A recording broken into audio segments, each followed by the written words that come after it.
What's up, everybody? We are back with another episode. Another special guest, the cleaning guru. I would tell you, brother, you are a busy man. Yes. You are a busy man, but Yeah. I never seen a man Somewhat. clean houses, interview people, and just So my first question is, who are you, and what made you get into the cleaning business? Okay, so first I want to thank you for having me. Yes. I want to thank you for being ever so willing to even consider me to be on the Wiley Show, and I think it's amazing what you do as well. So who am I? I go by the name of the Cleaning Guru. About 2.5 years ago, I moved here from Wilmington, Delaware, with literally $20, a U-Haul packed up, and it took me about 4 months. I had difficulty with employment, and the jobs that I was getting just wasn't paying, and just dealing with all different sorts of dilemmas, difficulties, and downfalls. And I started honestly to get inspired by the local entrepreneurs here in the city of Atlanta.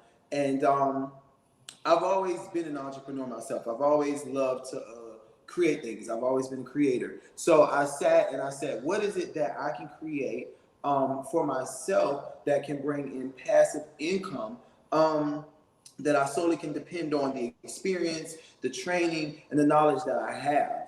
I've always been able to. Okay. Hold on 1 second. Okay, we back.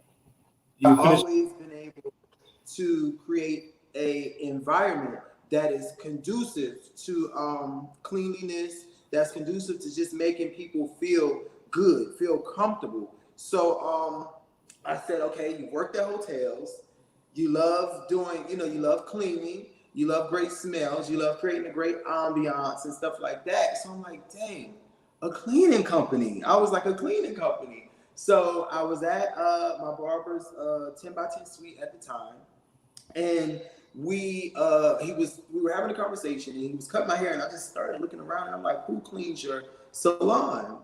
So he was like, nobody really. Sometimes my aunt will help me out, but really me. So I was like, well, hey, I own a cleaning company. You should let me give you a consultation. Now, at this time, I had no idea what I was doing. I literally was stepping out on faith, the size of a mustard seed. And he said, yeah, sure. You know what I mean? And at this time, it was just an idea. We did the consultation. I went on YouTube. I went on Google. I'm trying to figure out, okay, how do you run it? Looking up all this information. Did the consultation. My first booking was $75. It took me approximately like 3 to 3.5 hours in this 10 by 10 salon, simply because I wanted to make sure that I did I wanted to exceed at the time my clients' expectations, man. And it just went from there, on and on, from referrals to homes and food trucks, restaurants, and everything, man. Yeah, so 3 hours now, that'll let me know that you're a perfectionist. You know what I'm saying? That every little detail. Definitely, definitely. So at the time, like I said, I was over cleaning. I was over cleaning and overdoing it just to make sure. A lot of times when you're starting a business, you're in your head a lot. You're worried about what the client's going to say, what the consumer feels about it, and everything. Even today, I had a celebrity client, and her home was already pretty clean. She just wanted a deep detail cleaning, baseboards and things like that. And I was telling my employee, I'm like, she's like, when it's a home that's already clean, after I'm done, sometimes I'm like, okay, it's difficult to see the transformation in it, you know what I mean? But the reaction, they know their homes, you know what I mean? Just like in my home, it's a difference when I clean it and then when someone else cleans it, I can tell the difference. So yeah, man. So, okay, have you ever, because I was in the business, in the cleaning business myself. My mother Okay. owned a cleaning business, and my aunt owned a cleaning business. And I have some stories. There's been some nasty places I have actually cleaned. So, have it ever been like, oh my gosh, I'm not doing this? I'm not. Have it ever been that for you? Because you're new in the business, that ever came to you? So I have had a few instances where in my head I've been like, oh my God, like I just, oh my God, like, and I felt overwhelmed.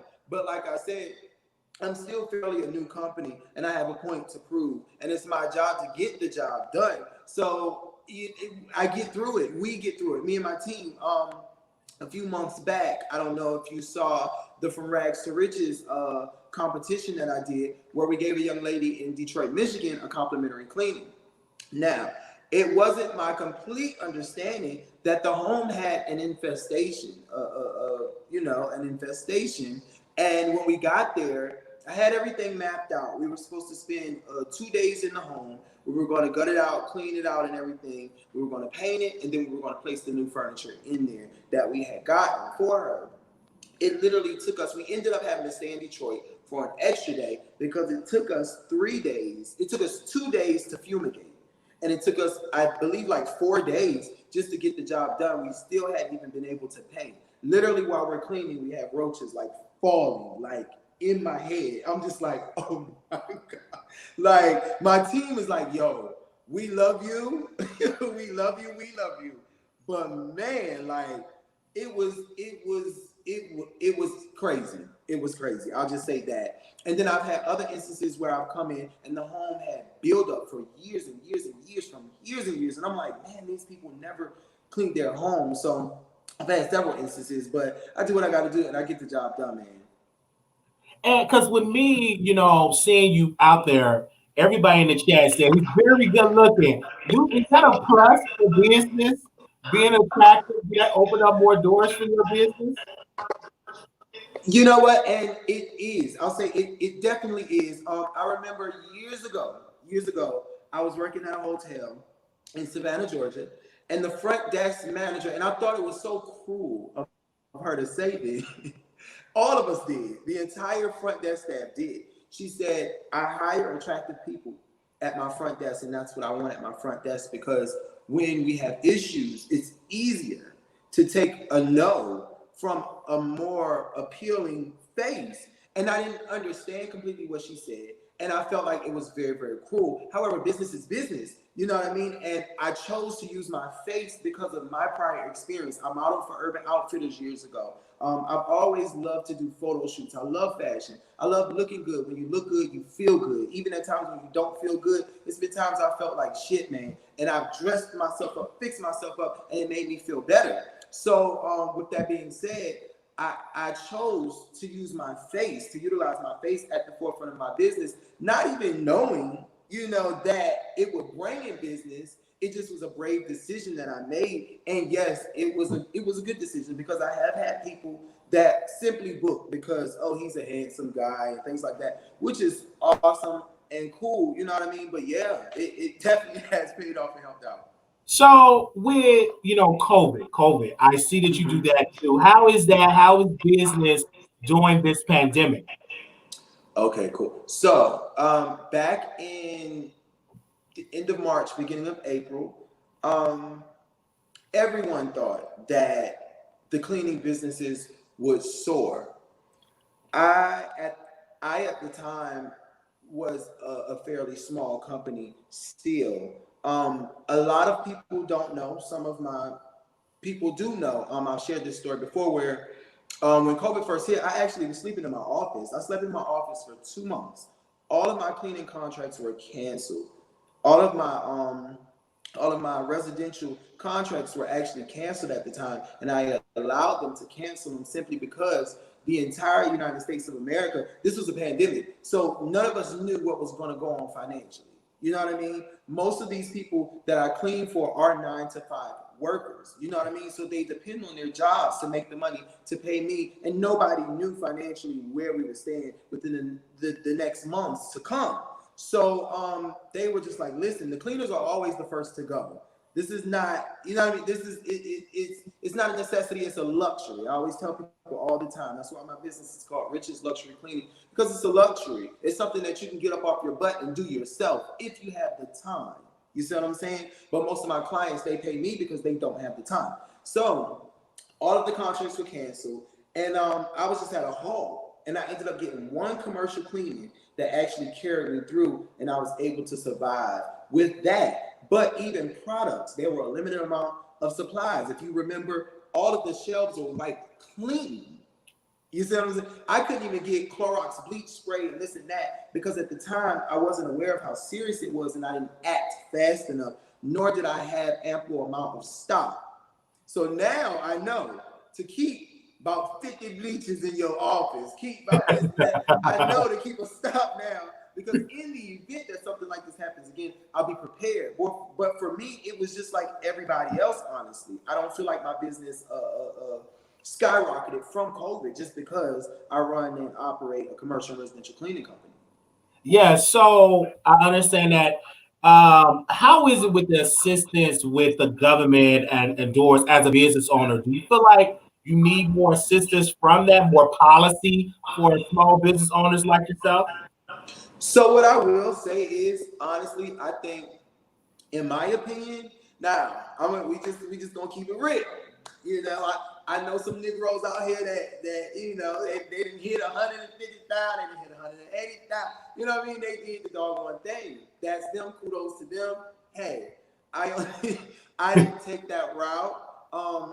As a small business owner, I did take advantage of the little 10,000 that they gave, 1,000 for the employees and all of that, and I kept it real mild and modest and did what made it do what it did. At the end of the day, I think that the government did do a great job looking out for small business owners. I think that this time was a great opportunity for small business owners, but not only small business owners, aspiring business owners, people that didn't even have an up and running business at the time. I feel like this was a great opportunity for them to level up and either elevate your business or start a business. So what if somebody say, I hear you, but I'm scared. It costs a lot of money. What is that about those people? What advice you get to those people like, I wish I would do it, but I'm scared because I don't have the money?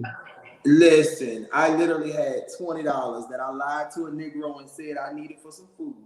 I was down on my luck, I'm only sharing this with you and the viewers because it's my obligation to be very, very transparent. Because at this point, everything I do is not only for myself, but also to inspire other people. Because it's several people that watches our journeys and are inspired, and they're motivated by you and I and the things that we do. What I will say is, at the time, I didn't make an excuse for myself. What I will say is, at the time, I had no other option. I had no other choice. You see what I'm saying? What I will say is, I fell down, but I fell on my back. As my favorite motivational speaker, Les Brown, says, if you fall down, try to land on your back. Because if you lay on your back and you look up, you're able to get up. You see what I'm saying? And so that's how I fell. And I just continued to look up. And I was able to get up. I figured out a way out of no way. You know what I mean? And I toughed it out. I didn't make excuses for myself. You see what I'm saying? So if this is something that you really want to do, what I will say is definitely not for the weak. It's definitely not for the unsure. However, I literally, and I lie to you not, started my business with $20. You know what I mean? I put together a look. I put together some marketing content. At the time, the person that I was dating was a graphic designer. So I did have some assistance in that area. But I also invested in myself. My first gig only paid $75, and I thought it was everything because at the time I had nothing. You see what I'm saying? And it fed me. Whereas now, I've made as much as $6,000 from one gig in a week to I've had $1,000 days. I've had $300 days. The sky is the limit here. You know what I mean? But just anybody that wants to start a business, stay encouraged. Figure out exactly what it is that you want to do, and find some source of inspiration. For me, when I was sleeping in my office, I played my gospels. I played Andrea Johnson. My favorite guy was Les Brown. Every morning I woke up and every night I laid down. I played Les Brown, Jim Rohn, Bob Proctor, people like that could feed my mind. And I think that's the moral of what I'm going to close this question out with is it's all in the mind. have to shift your mind. You have to have a certain type of mindset to even do this type of work. But not only do this type of work, to make the decision and know that making the decision and acting on it is the most difficult part of it. After you get started, it's only up. Absolutely. Absolutely. And being in Georgia, I call it the Black Mecca. I believe that's a great. Do you feel like so inspired because of all the entrepreneurship that goes on in Georgia? You know what? I would, yes, especially in the beginning, because I never looked, I never knew that. You know, I moved down here. My best friend was like, hey, I was living in Wilmington, Delaware. I was doing okay for myself. I had a little apartment, had a decent job, but I felt like I wanted more. You know what I mean? And there was a lot going on in Wilmington. And I just felt like this is not the end all be all for me. I always said I would never move to Atlanta. But here I am, and my best friend was just like, listen, you sing, you act, you style, you do this, you do that. Something has to pop off for you. And I just stepped out on faith, moving here, not even knowing exactly what I wanted to do. Prior to me getting here, I figured it out within a 4 month time span of not being able to find employment. You know what I mean? So yeah, I would definitely say I'm always motivated and always inspired by other entrepreneurs. Because it's a lot of shows. I'm going to shift gears in Atlanta. A lot of web series. Have you ever been offered a show, or would you ever do a show, a reality show? Mm, it would have to make sense. I have a whole treatment for my own show, From Rags to Riches, which what you guys saw when I went to Detroit was just a small. It actually was me testing something out and stepping out on faith, wanting to one help a family. I was sitting by the pool one morning and I was just like, I want to give back. I feel like I've been blessed and I'm grateful and I need to do something to give. I want to give, you know, I want to offer. And so that's how I came up with the From Rags to Riches. But it also was an idea centered around a show that I wanted to construct, just like the home makeover shows. I don't know if you remember back in the day when they had, I believe it was Clean House with Niecy Nash, and they would go in and stuff like that. And we haven't had a show like that in a while. So I wanted to create that, you know, something like that. But I'm not opposed to doing a show. It just would have to make sense for me, my brand, and my business. It's several shows. I'm friends with or acquaintances with several producers here in Atlanta that have, you know, different web series and stuff like that. I've been offered several times to do web series, but I just felt like it wasn't in my best interest for my business. You know what I mean? I'm more so stuck on my business than the personality and getting into all of those other things. If it's something that's going to elevate my business and take my business to the next level, then I'm all here for it. I see you do luxury car detailing. I'm like, come through for that. Yes, yes. So here at Rich's Luxury Cleaning, I'm a full service cleaner. We're a full service cleaning company. So we offer mobile detailing where we pull up to you and we detail your car inside and out. We also offer carpet cleaning services. We also offer COVID-19 electrostatic spraying system cleaning, which is now the new standard to cleaning, more so than just wiping things down. Spraying certain FDA approved chemicals in an infected area from COVID to clear it out and clean it out. So we now offer that, the electrostatic fogging spraying. And if I can't offer that to you, then I'm going to outsource it. I'm going to figure it out. That's to me. I'm looking in the comments. People are saying smart man, so young, building an empire, and Thank so you. people are definitely watching it. But what is your message to stay inspired? Because I know being a business owner, you have your highs, you have your lows. What really? Because I know what keeps you going every day. They say, you know what? What keeps you going? Because I know Les Brown, that's an amazing inspiration. But what else do you do to keep you Yes. inspired? So what keeps me inspired is always staying humble and remembering where I came from. You know, everybody doesn't have a sob story. You know, some people were privileged, some people had family, And throughout the years, they've always been able to maintain and stay stable and things like that. Now, what I will say is my life hasn't been the worst, but I will say that I've definitely encountered issues. I've definitely been through a few things. I'll share this real quick, and my best friend hates when I bring this up, but I have to just to encourage other people. So a lot of people don't know. In 2010, I was hanging out. My group of friends just weren't the best at the time, and just like they say, your network is your net worth. The people that you hang around, you're a product. I was a product of my environment, which caused me to do things that ended up giving me a criminal background. I did 3 years in a maximum security prison, level 5. Now it wasn't the crime. It wasn't a violent crime, but this was the time. I don't know if you remember where the prisons were like overpopulated and stuff like that, and they were letting guys out. So I simply got misplaced. I was supposed to be at a level 2 camp, but it was just my luck that they put little old me in a level 5 camp that had predominantly murders and rapists and stuff like that. It was called gangland, and you can look it up. Smith State Prison. I did 3 years there for a dumb decision and just being rebellious and stuff like that. March the 10th, 2013, I came home. 4 months after that, I did American Idol. I felt horrible about myself. I felt like I was lost. I felt like I didn't know who I was. I felt like I didn't even know how to figure out who I was. I felt like I didn't have a friend. I felt like I didn't even know my family because I had been isolated for 3 years in an environment that I had no idea. I just didn't have anything about, but it was survival of the fittest. So my mindset had to shift in survival mode. You know what I mean? Then trying to transition back into the real world, it was just like a shock.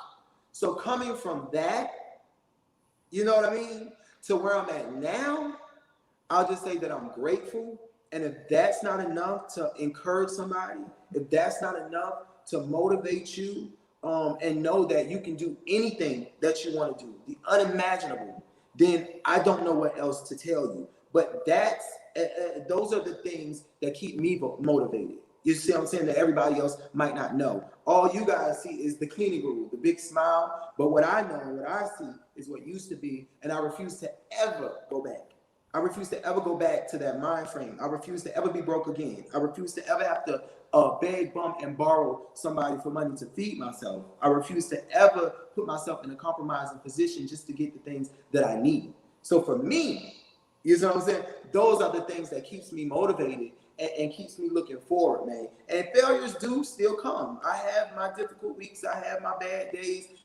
And I ain't banked up like that yet. However, I'm doing great for myself. But I've learned to fail my way up. Failure is an upward thing. You get what I'm saying? So that's all. That's all I have for that. Inspire. I would have never known that, right? And I'm so glad you're telling your testimony because it will help people to understand and change your Definitely. mindset. What do you want to accomplish in the next 5 to 10 years? Cool. Okay. So I also own a I also own a candle line. About 2 weeks ago, I launched. I had a big launch. Over 75 people came out to support me. They're 100% soy candles. So that's another business that I have. Within the next 5 years, I would like to own and operate at 100% success at least three. I'll just be realistic and say at least three companies because my future plans is to become a millionaire. And I believe that creating passive sources of income is the only way to obtain that. So within the next 5 years, I definitely don't see myself physically cleaning. I would love to come in and train people. I see myself traveling, teaching other people how to start businesses, how to make over 100,000 in a year with their businesses, how to do marketing and branding and things like that. That's where I see myself within the next 5 years, traveling and helping people and teaching people and operating at least three businesses at its full potential. And Thank you. How can people get in contact with you? Because I think you need a podcast and a show. You know what I'm saying? Because that you got Yeah, a lot man. of knowledge. Yes. So if you guys, want to check me out, I don't know, but no, you can catch me on Instagram. I'm very active on Instagram at the Cleaning Guru. That's TheCleaningGuru. That's one G. I'm also on where am I at, you guys? I'm on Twitter. I'm not too active on Twitter. But if you go to Instagram, all of the links are there. All of the websites are there. If you want to know more about the candles, if you want to know more about the services that I offer, or if you simply just have a question about how to start a business, let's have a conversation about it down in the DM and hit me. But yeah, make sure you guys follow me at The Cleaning Guru on IG. Thank you so very much. I'm Yeah, excited for your future. Your future is bright, brother. You inspiring thank me you. because Thank you. you such a fresh of even during this pandemic, you would interview people, you would bring people Yes. along. So you really, really took advantage of this pandemic to entertain people. Definitely, definitely, man. And that's all I wanted to do. Just know you always got to stay active. You always got to stay active. Always keep that social media presence. That's another thing I'll give you guys before I go. Social media marketing has been one of my biggest strengths as well. Most of my bookings have come from simply Instagram. That's the only place I've promoted my business has been Instagram. And outside of that, the job well done and then a referral, referrals and stuff like that. But social media marketing, it's big. You know what I mean? It's big. So if you're not promoting your business on Facebook, Instagram, LinkedIn, YouTube, then what are you doing? That's true. You're I even looking into branding. It means a lot. You're so right about that. So Yes, right. yes, yes. Thank you. You need to do a tour whenever this pandemic is over with to even be a motivational speaker because you got a story. Yes, yes, I would love to. I think that's another business for you as well. Definitely, definitely. Thank you. Thank you so Thank very you. much. Make sure you all follow the moderators have been dropping your Instagram and sharing it. So if anybody want to book you, how can they get that information? Do you just book it in Georgia? Do you do nationwide? What's the Yeah, business? so we're just located right now in Atlanta, Georgia. We're all over the city of Atlanta. I was just in Auburn earlier. I had never been. It was like an hour or so out. But I've gone here in Atlanta. I've gone as far as 2 hours out. I would go as far as Macon because sometimes Macon, depending on where you come from, is only an hour away.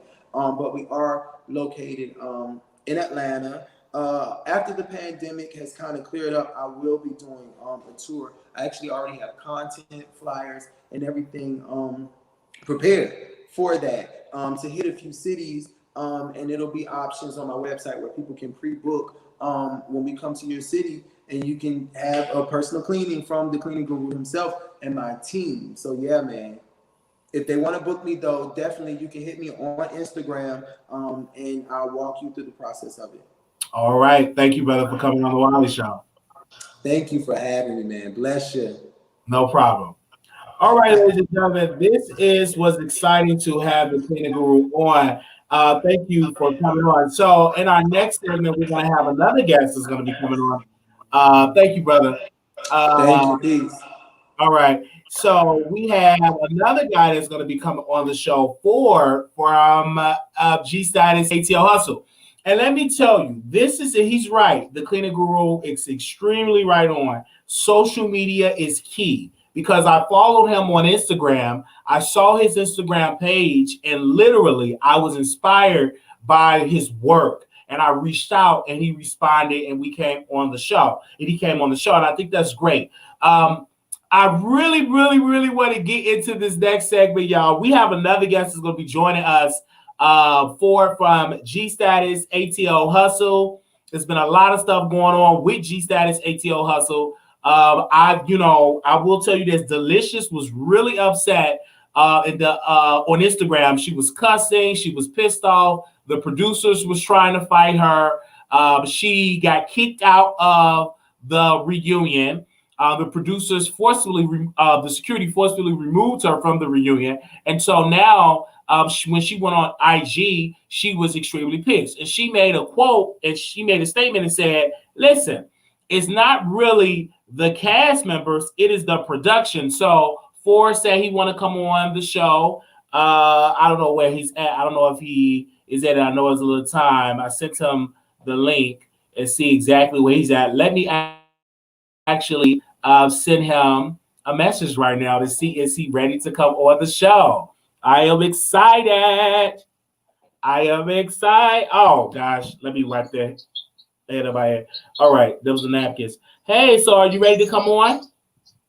Yeah, I thought it was coming on at 8. We can do it now. Just hit the link. Well, I got people waiting to come. People are waiting for it at 8. Okay, hit the link now because we already have started. So you can just hit it now if you want to. Because I already shared it to my people. Why you didn't tell me? It's 7:39 where you at right now, so you can just hit it now. It's not 7:30. I'm in California. You in California? I thought you in Atlanta. No, I'm visiting Cali right now. I'm on vacation, but I was going off Atlanta's time. Okay. See, and I was going off your time because it's 6:39 where you at. Right. Okay, hold on. Okay. What's wrong about my age? Okay. Okay.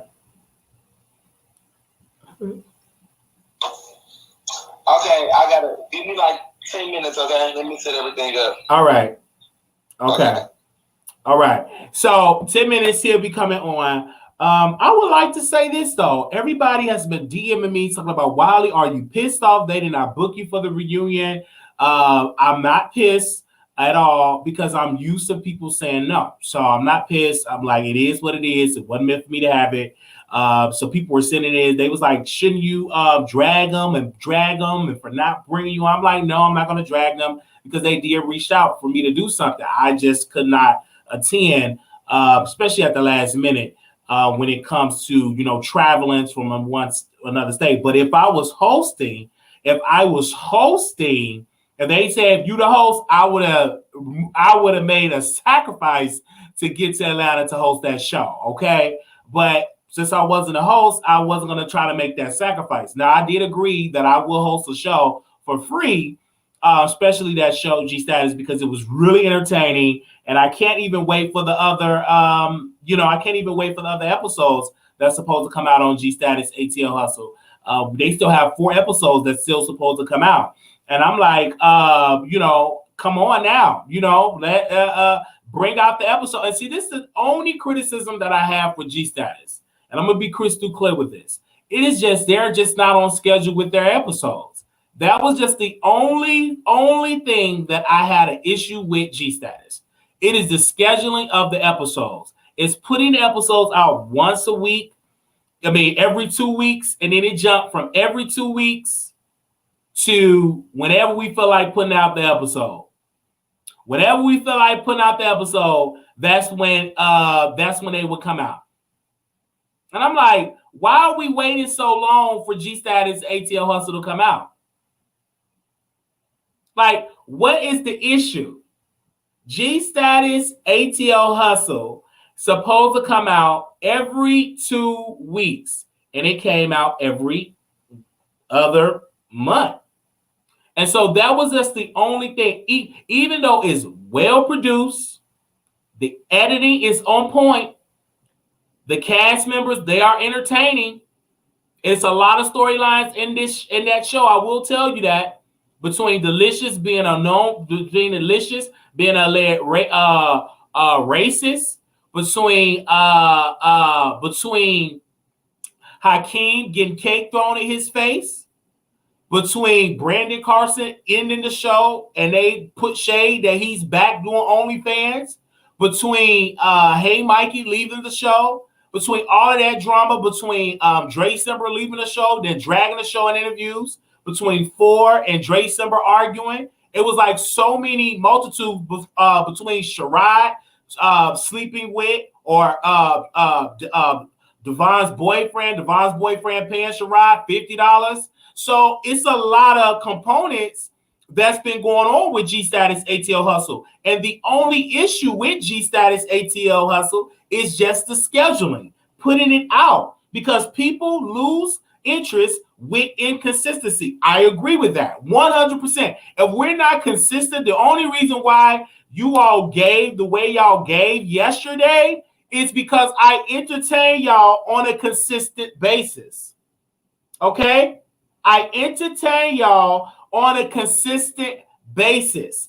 This is why you all flooded me and showered me with love. It's because I was consistent. Now, what if I would have did the show once every year, once every 2 years? It was nowhere in the world that I would have gotten the love that I received last night. Nowhere in the world. Nowhere in the world I would receive the love on Instagram, on Twitter, or all of these places. It's because I stayed consistent. Consistency is key to success. Then you have to work on branding and marketing. You know, that's something that we're going to be working on a little bit better. But you have to be consistent and you have to put the work in. All right? All right? And so I'm like, and everybody was like, well, it's the coronavirus. You know, it is the pandemic. I'm like, listen, when you make a commitment with the audience and you say, hey, the episode going to drop on the 1st, then they'll give you a pass for the first time. But for the second time, for the third time, for the fourth time, for the fifth time, for the sixth time, it's like over and over and over. Like people will start to be like, what are y'all doing over here?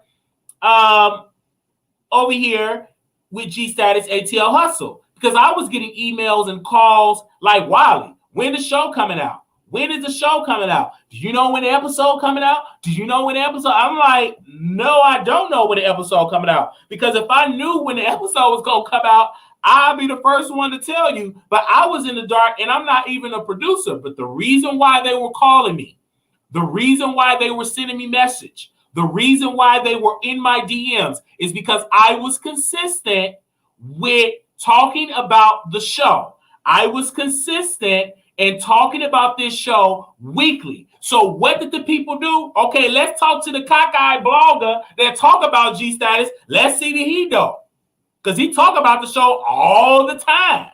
So my phone was just buzzing and ringing and ringing.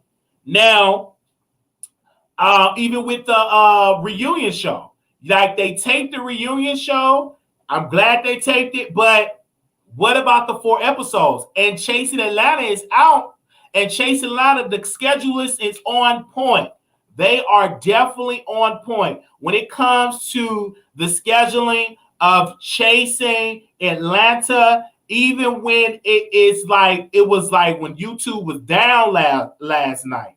YouTube was down last night, and Adario, the editor of Chasing Atlanta, even put a statement out and said that it is a delay because of YouTube, etc. But in the middle of the night, they released the episode and they garnered like 15 to 1,600 people watching the show. It's because they branding is strong and they are consistent every week. So that is why people are so in tune into the show. You have to be consistent. That is why that show got 35,000 views as of right now, is because that is a strong base. They're consistent and they're not, lying to the audience and be like, oh, it's going to come out this day. It's going to come out that day. The first episode that came out on Chase Atlanta got 149,000 views. The second episode got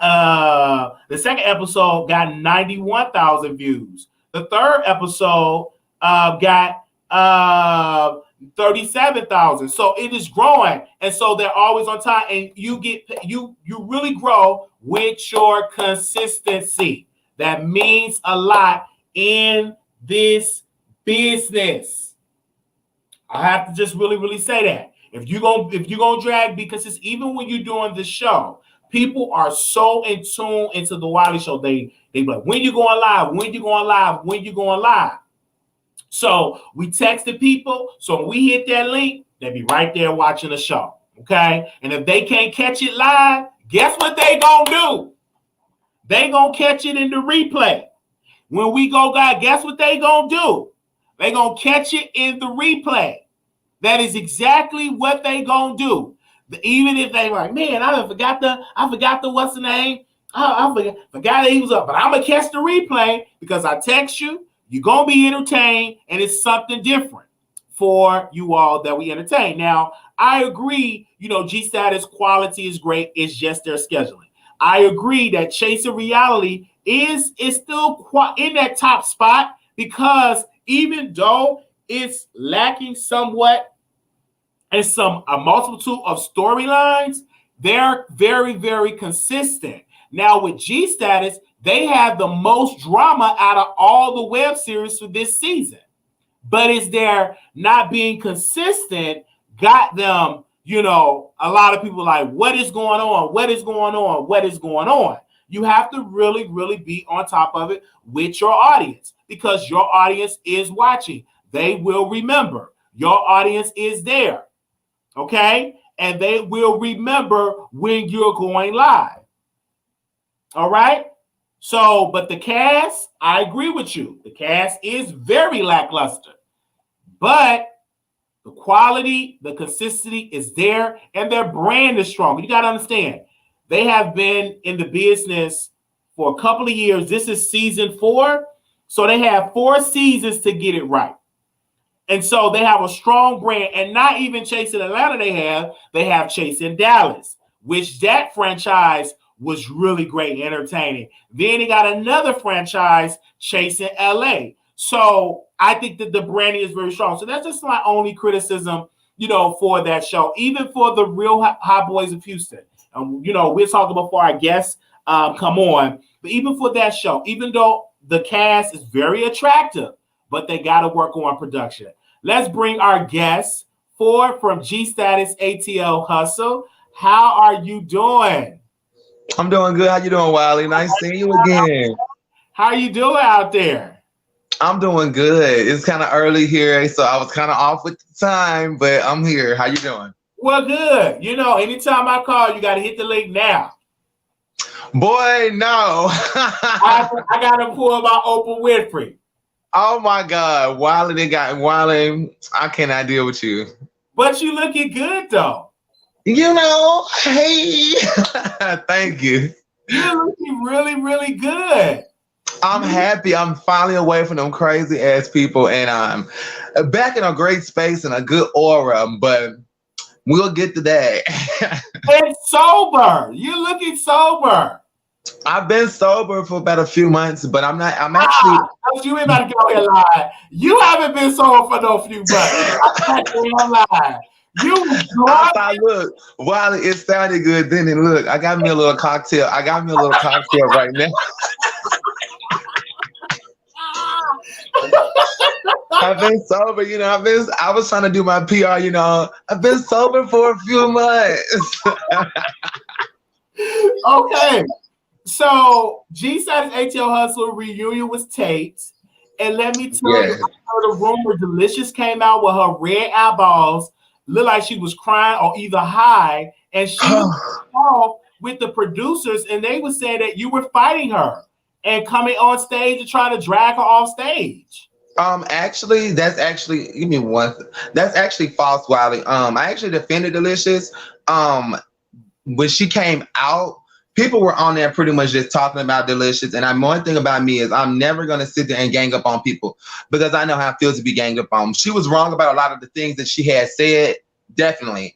I'm not agreeing with her, but I met her outside of the camera and the girl's not racist. So I was gonna get up there on camera and go at her. I actually defended her. Security was trying to push her off of the stage. And I was just like, y'all are doing way too much. At the end of the day, this is a woman. Get your hands off her. Don't push her down the steps. Me and Roman both stuck up for her. So I don't know who said that. That's a complete lie. Okay. So see, once again, Wiley, they always want to lie and put things in the media and they make it seem like Phor is the bad guy when I'm actually the nicest and most realest person. But no one has got to know me on that show. So I'm always giving the bad end of the stick. Always. Why do they always keep saying that you on drugs or you on cocaine? They say that so much. And you know, I'm so happy that you asked me that because it's gotten to the point of it's so tiring for people to just keep using these slanderous terms and these negative connotations with me. My thing is, even if I was on drugs, that's not even something for people to be joking about. What if I was on drugs? What if I was going through some things? You guys, they sound like trash. You don't talk about people's health. You don't talk about people that's on drugs. Because those are serious things. So they want to keep saying that like that's a read. But I'm going to tell you why they keep saying I'm on drugs. Because they can say nothing else. Because I'm going to give you a fact right here. And these are facts. They can't say I'm not handsome. They can't say I'm not entertaining. And they can't say I'm not talented. So, well, what else can we say? Let's just say Phor's on drugs. Let's just say anything to bring me down to try to brighten their life. But it's not going to work because, hi, I'm still here. How you guys doing?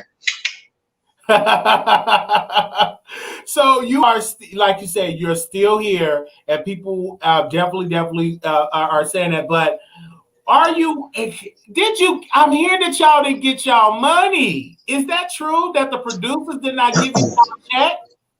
I don't talk about monetary value. I don't ask you about your money. I don't think I should be asked about mine. We can move on to the next one. No. So did you get a check? Yes or no? Because Brandon Carson said he did not get paid. Brandon shouldn't have got paid. Brandon didn't film the season, and Brandon didn't do green screens. I'm kind of confused. I don't know what everyone else got and how it was maneuvered. All I know is we were set to get paid at a certain time, and all I'm gonna say is, girl, nah, we ain't got paid. Hey, I'm gonna just be honest. Just be honest. Because I don't like to talk about money, and I don't like to talk about production. I just think it's unprofessional. But it's not. If you didn't get, this is my thing. Have you got your YouTube check this month yet? Absolutely. Okay. If I did get it, I'm gonna be calling it out. Okay. So let's be clear. Like, you didn't get your money, and that was one of the grievances that Brandon Carson was talking about, the money thing. So I think he's vindicated in that point. Would you continue to do a show for free if you was on MTV? Would you continue to do a show if they want to pay you? Child, no. Hell, really? No. But let me say something about that. Because I think people fail to realize that this is a platform for us to grow. Let's be real. We're on YouTube. We did sign contracts to get paid. Have we gotten paid yet? No, but the season is not over yet. Sometimes people don't even get paid until all the viewings have came in, all the viewership has came in. We still have 3 episodes that have not yet aired yet. We just got done filming the reunion, which the cast got shut down. So it just kind of like weighs out. Once we wrap this season, if I don't have a check then I'll have something to complain about. Like if they ask me, well, I already know I'm coming back for the 3rd season. But so I would not definitely start filming 3rd season until I've got paid. But the season is not over yet. Some actors and reality stars, they don't even get paid until the season has wrapped and the reunion has wrapped. But all of our shows have to come in. You know how YouTube works.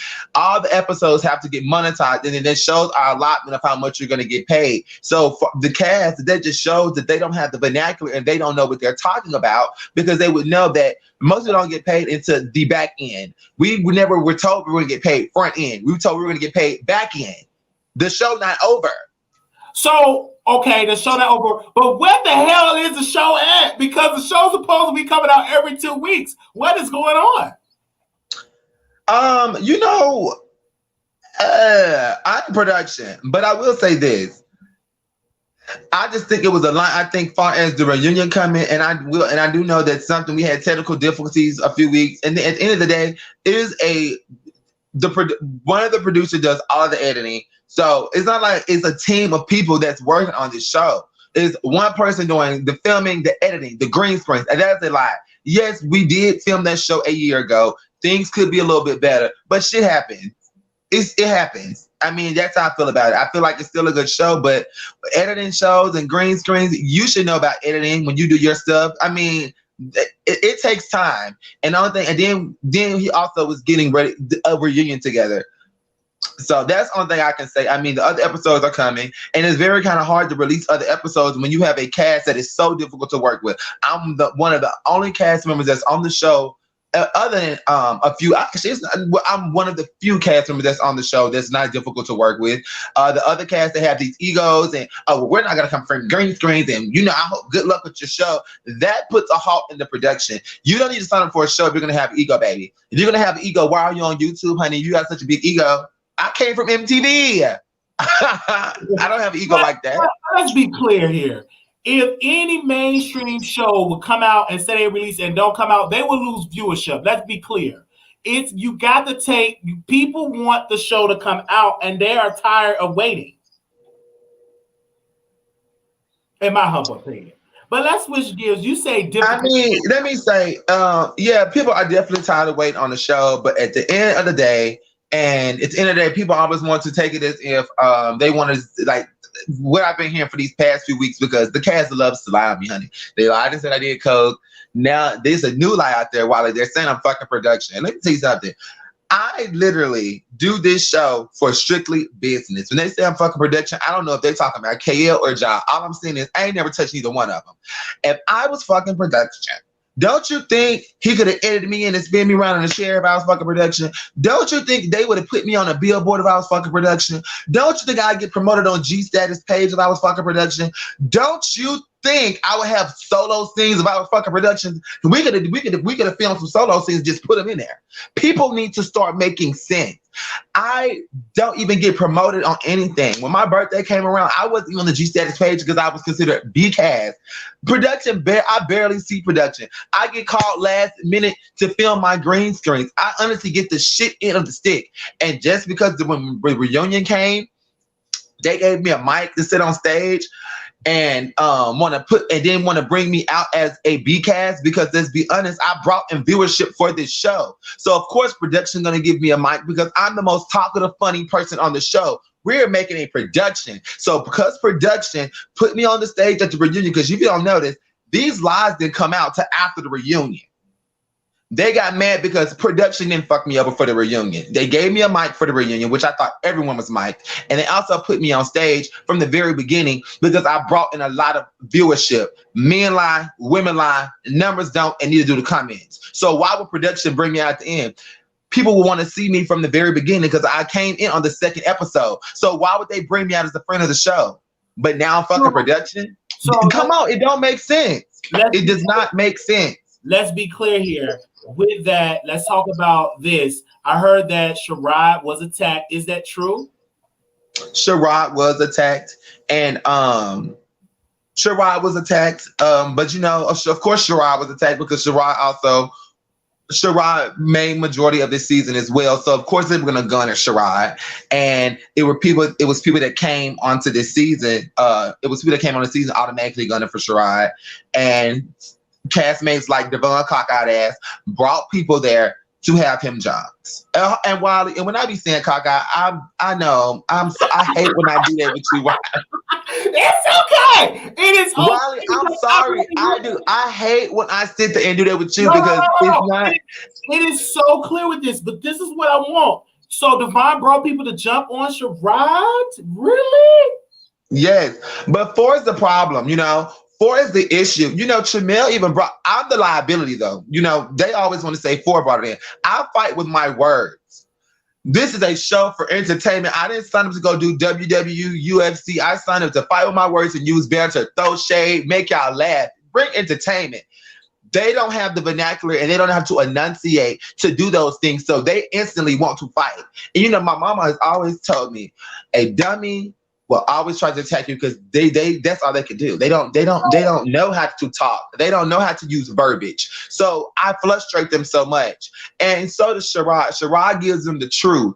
Devon literally brought people in. It was even people out there in wheelchairs fighting Sherrod. You don't do that. What? And then it was people in wheelchairs rolling over people's feet in the audience. Oh my God. So was Rolling Rebel in the audience? Bitch, he was rolling and he was a rebel because he was out of pocket. Oh my he God. was out of pocket. He was out of pocket. It was so much. And it was just kind of like, they always say, and then also while they say that Phor is the liability. Now look, only thing I want to ask you this, real shit. what reunion have you ever watched on TV where people don't fight with their words? Make it make sense. When you go to a reunion, they're gonna say, well, Phor was antagonizing and chastising the people. Honey, I had an issue with them. Of course I was gonna read them. I didn't physically touch anybody. Of course I'm gonna talk my shit. That's what we're here for. They sat there and let divine people jump out the crowd and literally fight Sherrod. Sherrod like ripped him out. I was backstage because I was like, honey, I will fight. But my thing is I'm here to entertain. I'm done fighting people. I didn't get signed up to get physically harmed. I don't do that. Quite contrary to what people may want to think. But I'm here to use banter and make people laugh and just and throw shade. Devon even threw books at me on stage. I read Devon so bad he started throwing books at me. What? And I just sat there. Yeah, and I just sat there because the books never hit me. But we're filming a production. So when he threw the books at me, you're ruining the set, first of all. Now you didn't bring a whole melee breakout in the crowd because I'm reading you. You're unprofessional. But they want to say Phor is a liability. Tramel's boyfriend, literally, Wiley, was in the audience trying to run on stage and fight me because I'm using my words to battle these people. I didn't mess up the set. I never got up and tried to attack anybody. But Phor is always the issue. I know how production works. And people think I'm playing when I say I've done MTV.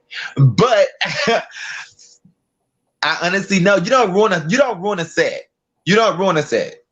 So like, I'm hearing this. You said your real boyfriend tried to jump on you. What was the host doing? Was they egging it on? What was the long order with two hosts? Because it was two hosts, correct? It was two hosts, and I love Diesel. He's cool. We and Diesel were very cool. But let me tell you this, Wiley. This is the situation with this. The hosts didn't even know some of the cast name. They didn't know some of the cast name and stuff like that. But it was only so much they could do because the drama, and even some even to just say this, it was some people that was there because I went live before this. Let me tell you how much they hate me, right? Because honestly, they even said, "Oh, Phor disrespected the cast. He disrespected the host." Why is the host following me from the reunion, Wiley? Make that make sense. Why was the host outside talking to me saying you gave a great show, Wiley? But these are the lies that they tell because they always want to make me like the bad guy. I don't give a fuck what they say. They're friends.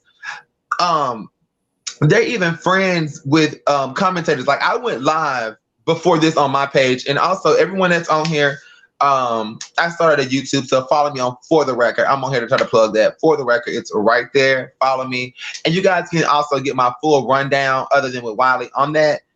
But I'm just sitting. I want to make sure y'all do For the Record. And for the host, not knowing the cast, and this is why I said you should book a host that know the cast. That know the cast. That is. And Wiley, I actually was gunning for you to do, rooting for you to do. I even talked to y'all a few times. But honey, let them tell it. I'm fucking production, right? Wiley, if I was fucking production, I would have had you booked for the reunion. Because I always love coming on here and talking to you because you actually watch the show. You do not be biased, and you get to the point, and you know what you're talking about. And I definitely agree with you. But that just didn't happen. I guess he wanted people with I guess he wanted to make it grand and. My thing is this: in this show, we still have how many episodes that's supposed to drop? I think 4 episodes are left, and people are waiting on this and stuff like that. But your relationship with Hakeem is a beautiful relationship because he was on your live and y'all are friends. Are y'all fuck buddies? Just strictly friends? What's the update on that? What's the tea on that? Okay. So I'm not doing this. So okay, y'all not? Oh, y'all friends? Me and Hakeem are associates. We went live that night. First off, me and Hakeem, let me tell you, and Wiley, let me make this very clear for everyone out here. I have not had sex with anyone on that cast. Leave the sex work to the sex workers that's on the show. Honey, now, okay, so hold on. Let me get a full rundown. So now Phor does coke, right? This is to make sure that, because I want to make sure everybody understands how bad I get bullied on this show. But nobody sees it because I read and I throw shade. So now I'm fucking production. I guess I'm fucking Akeem now. And I guess I also do coke. And I guess I'm an alcoholic. And I guess I'm broke and I'm homeless, right? This is what everyone says about me. It's very slanderous. But I'm the one that bully people. Now, what have I said about the cast? What have I said about, let's speak facts. What have I said about them? That Devon, I shoot one way and the left? What, that's it? I said delicious. I just threw fun. I threw fun shade this entire season and made people laugh. And these are facts. Why do they throw stuff at me so underhanded? They are haters. I have not talked bad about anybody on that show except fun, light shade. And if you're gonna sit here and say I'm lying, I'm not. What have I said that was below the belt? I ain't calling nobody no drug addict. I have not talked about anybody's health. I've not said nobody was fucking anybody. I have not done any of those things. And these are big facts. If we're gonna be real, let's be real. Drake. The only thing Wally I can say I did was it wasn't below the belt because that bitch deserved it.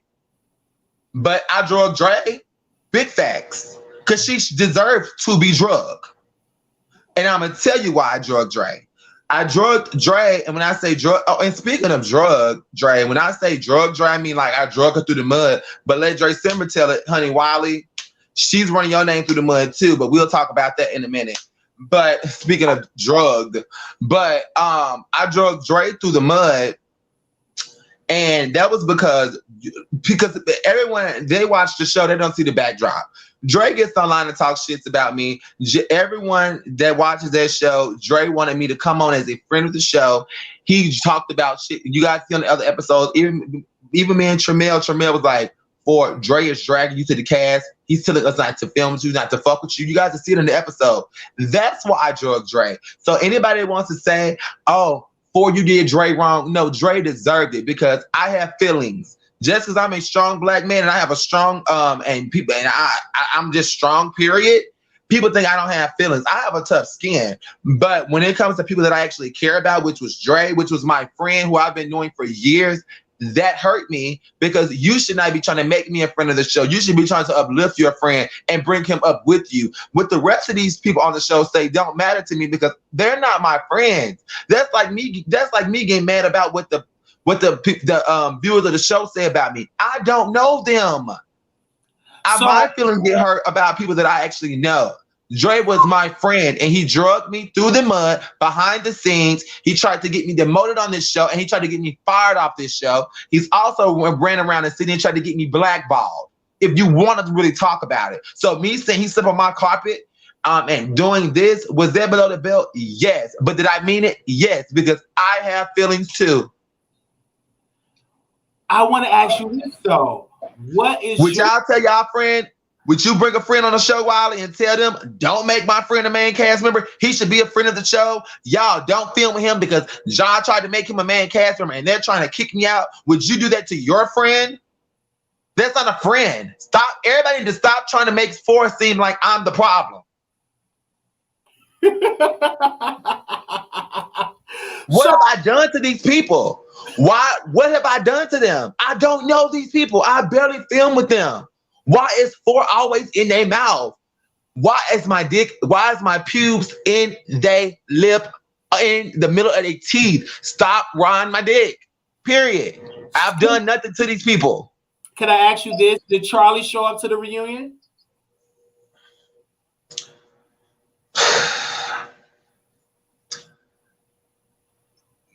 Did Charlie show up on the show?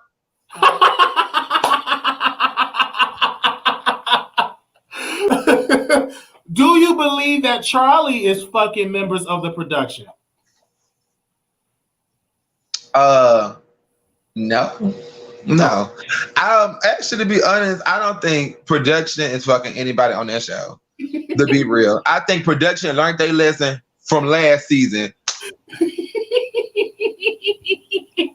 I mean, come on, Wilder, let's be real. They learned their lesson from last season. They don't even make sense. And you see how unprofessional this cast is. You see what they do? They sit up there and they get mad at production and drag them. That's so unprofessional. No other production would ever want to work with them. And they want to sit there and say, well, why is Phor not dragging production? Because this is my stepping stone. And I'm going further than G status, you know, just like I've never drugged MTV. It was some things that happened behind the scenes of MTV. I know that once one production company sees you drag another production company, they know not to fuck with you because how you did the last production company. So everybody always gonna say, well, why is Phor riding for the production so hard? I'm not riding for the production. I'm professional. I know not to drag one platform to get on the next platform because the next platform gonna look at you like you're a fool. Like you did them like that, you're gonna do me like that. Just like they always tell, like what they tell women, how you get them is how you keep them. If you go get a married man, bitch, he gonna cheat on you with the next bitch, and you gonna be divorced just like the last bitch you got him from. It doesn't. I don't understand why they don't get that, but I'm the crazy one, right? So I'm seeing in the chat that Rolling Rebel said he want to come on. So he was in attendance at the reunion. Do you want to speak to him? Rolling Rebel was in attendance at the reunion, and you definitely can roll him on in. Okay, we can roll him on in. All right, okay, because you know we don't want to, airbush our guests. Okay, all right. And so he was there in his wheelchair, and he was rolling there. All right, so he must stay in Atlanta. I don't know what that man said. I've never met him in person. I've never met him. I just always see him in the comments and talking shit. I think it's this. Why didn't you protect Sherrod? Why you ain't protect him and leave out of the green room to protect him and help him? Because I don't fight. I do fight, but I was when security literally got me up and they said, Phor, we want to keep you safe. Let's move you to the back. Because, honey, I was bringing such a show, honey. I had to get escorted to the back. Girl, they were mad. I'm joking. But no, for real. Security had to take me to the back. And so when all that commotion and stuff happened, I didn't know that they were out there fighting, if you really want to be honest. All I know is somebody came to the back and it was like, oh, they out there fighting. And I said, who out there fighting? So my mom, my real mother was there and my stepfather was there. So I came fighting from the back to go make sure my people were straight.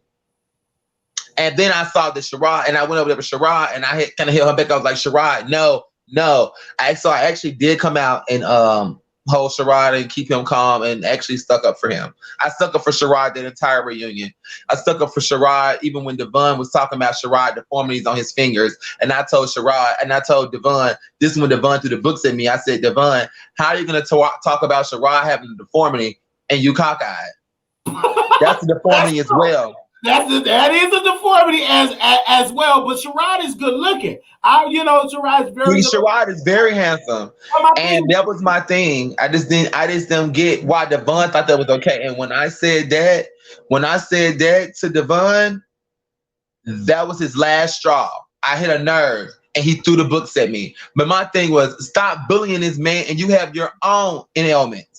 It's not cool. But they want to call me the bully. But when y'all watch this reunion, I stuck up for everybody that needed to be stuck up for, because they are not going to keep bullying people on this show. They want to make me seem like I'm the bully. No, I be putting the bullies in check. It's a difference, because ain't nobody finna bully me. They try to bully Sherrod. Devon tried to bully Sherrod.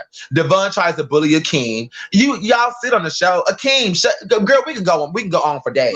I ain't the bully. Devon with his boyfriend. Why does he keep that energy for his boyfriend? Because his boyfriend allegedly paid Sherrod $50 for some ass. So I don't know how much anybody got paid for booty and booty juice. Your show now. But I'm like, why is it? Give me a second. I'm gonna open up the phone lines for the people. But why is it that he's getting mad at Sherrod when in fact it was his boyfriend that paid Sherrod for Sherrod to fuck him? So my thing is, just keep that energy for your boyfriend, because let's be clear, Devon, your boyfriend is embarrassing you from Chasing Atlanta to G Status ATL Hustle. It is your boyfriend. He the one that paid for the team. So his boyfriend and fucked the whole web series. His boyfriend and fucked the whole web series community, honey. So I'm like, why are you getting angry? Because if it would have been me, I would have pressed charges. I'm glad I wouldn't have been there because the police would have been called. Well, actually, I heard that someone is pressing charges. Yes, who's pressing charges? I'm definitely the press charges. Baby, you put your hands on me, I'm already cockeyed and disabled, and I'm pressing charges. You're going to Wiley, stop it. You're going to jail. When I tell you, when DeKalb County, whatever county we in, you going to jail. And I'm going to every court. And why you bringing in why Rolling Rebel rolling on in here? And I ain't talking about his I'm not talking about his disabilities, but that girl got a mouth on her, so if she wants to spit it, she gonna get it. But okay. I do want to say, while y'all all are on here, go subscribe to my YouTube channel. For the record, I have a whole video of the full rundown while I was there. Because Wiley, I finally started my YouTube like you told me to. I'm happy that you started your YouTube channel. I think I needed a commentary show and talk about stuff because you know I love to talk. And I'm gonna need some tips and pointers from you because you're obviously very successful on here. So I will always give you any pointers that you need. I need you to be my Tasha K.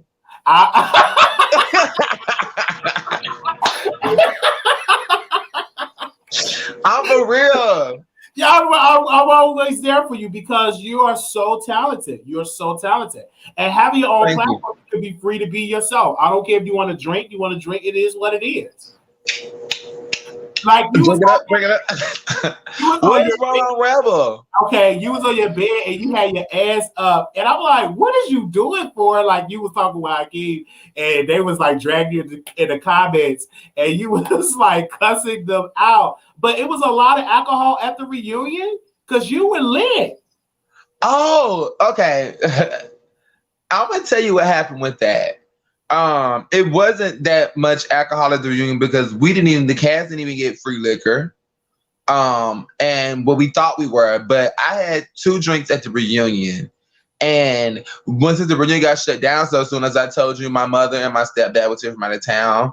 They came to support me, and they had got me a hotel room in the same hotel they were at, and they had liquor. So I haven't seen my parents in months since the pandemic. So we were just in the hotel, just talking about everything at the reunion, and I just got wasted down there with them. I was drinking vodka, rum, and I was like, okay, y'all, I'm drunk. So I went back up to my hotel room, and my drunk ass went live, and I was lit. So yeah, yes, all right. What happened. But I was not in that state or inebriated like that at the reunion. That's why my mom got me a hotel for me to get drunk with them, and then so I can be safe and not to drive home. Just go up to my room, and that's when I got super lit. But I wasn't up with my ass in the air with Akeem though. I was actually sitting in a chair, and I do know that much. Where's the clips? Okay, let's bring Rolling Rebel. Rolling Rebel, you live on air. This bitch is a whole lying ass coke snorted Phor. What? You know, let me give you the rundown of the reunion. Girl, speak up. I can barely hear. Go ahead. You hear me, bitch, with your lying ass. The rundown of the reunion. Girl, speak up. I can barely hear. I'm gonna turn it up. Go ahead, Rebel. You was in the building with our guys looking like a big bird and Frederick looking like Miss America while the rest of the cast is sitting outside waiting to come in. And then Josh says to the cast, oh, I want to beat the reunion up, give it all the egos, don't hold anything back. So when we get into the reunion, you come out with your JCPenney Easter Sunday outfit looking a hot mess, high, drunk like you are, and you start beefing with Tremel. If this bitch doesn't want to participate, get off her phone. And you start going in on Tremel, which is what prompted his boyfriend to come up and run up on your ass, and you start hollering like the cokehead you are. Nobody's gonna beat my ass. Nobody's gonna beat my ass. Nobody's gonna beat my ass. Trying to be the center of attention because your ass was high, bitch. Then you start picking on Devon, talking about she's bullying a king. You come over here on Chasing Atlanta, trying to be the star like you are. This don't work over here at G status. And then when Devon tried to pop your ass, you did the same shit you did before. run your mouth as always. Because you knew security was over there to save your ass. And then that's when Ja whispered in your ear and you started beeping up the shit again, doing your antics like you always do. You are a character. You sat up here and ruined this whole fucking reunion, bitch. Like, don't nobody know what the fuck you did. You were the cause of that. You were the cause of you getting your ass beat in that bookcase thrown at your ass. Don't you ever say that I was the cause of that. But Robert Rebel, why didn't you help your baby Sherrod? Did Sherrod get jumped? Why you didn't help her? Fuck Sherrod. Fuck Sherrod with the long dick that she has. The rubber dick, because you know she can't take no real dick. She's loose. Well, let me tell you this, Rebel. I'm gonna make this very clear. First off, I'm a cast member on G Status, so I can say what the fuck I want to say on stage because I'm making content and entertainment. Okay, let's get that clear first, Rebel.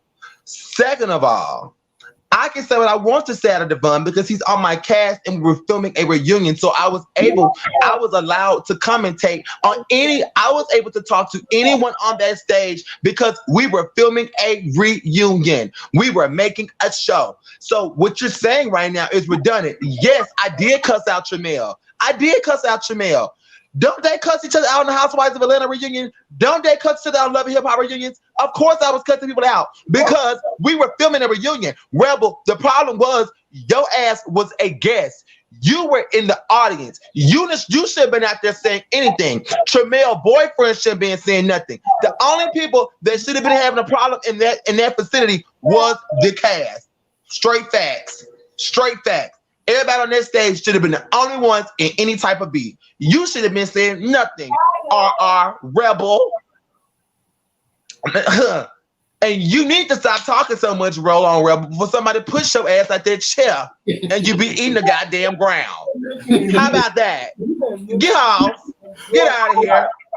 Okay. All right. Thank you, Roller Rebel. But my thing is this: shouldn't the production had it no audience?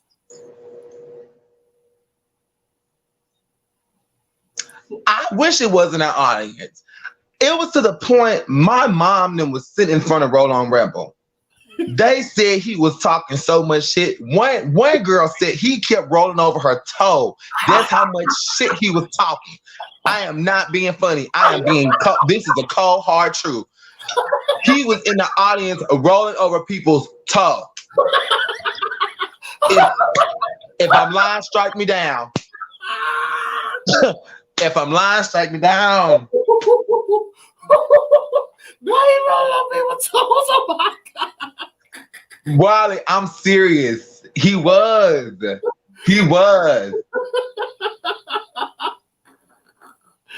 Wow. And I don't even make fun of handicapped people. I'm just telling you what I was told. And he gonna sit there and say, I was messing with Devon. I did. And Wiley, I'm not, no lie. We were at a reunion. I was popping my shit. Everybody was talking their shit. But why when I talk my shit, I told you. See, this is the problem, Wiley. People fail to realize what reading derived from in the gay community. Reading means when you are speaking facts. So they are reading fictional books about me. I'm reading nonfiction. So when they do that fiction shit, it don't get to me. I don't get that anger because I know they're lying. But when I get them that nonfiction read, that black on white, these straight autobiography facts, they get angry. See, that's what the point. A read is supposed to hit you where it hurt. When you read somebody, you reading the truth. I was reading everybody the truth. That's why they got mad at me. I got read just as much, but I didn't get as mad because they were lying. Reading is not reading somebody making up stuff. Like when I talked about Rebel, she mad because she was rolling up with somebody told. She was talking shit and she rolled her ass up in here. That's a read because it's the truth. So they can't read me. So they don't know me. So where did the books come from? Did he go to the library or Barnes and Noble and just brought a stack of books? Well, no, we actually had the reunion was a very nice setup, everybody. Like it was Riley, it was super nice. So it was a table on the side. And so, because where Devon was sitting right next to the host. So it was a little table on the side. It was just props pretty much, like on the side. But he got up slowly and he just threw 3 books all the way across the room, but neither one of them hit me. They weren't even close. I just watched them. I said, look at her. I done got to her again. Wow. And people fail to realize, Wiley, I don't know why they want to do this. And, Devon's a Scorpio like you. I'm very big into astrology. Y'all are water signs. So Devon's trying to fight an air sign, which is me. I'm not run by my emotion. Y'all are very emotional people. I'm not. I'm more of an intellectual. I go by my heart is here. So the things they throw at me, I don't get that emotional about it because I'm thinking with my mind. My brain is in my heart. My heart is in my brain. Y'all are run by your emotions. So Devon really showed his Scorpion side because he got his feelings so involved at the reunion till he got it shut down. And everybody was reading me. Wiley, they've read me the entire season. You don't see me online crying, running across stages, throwing things. He is emotional. And my thing is, honey, you don't want to play no verbiage game with no Gemini, baby. I'm ruled by the air. I love to talk. I will read you down. Stop playing with me.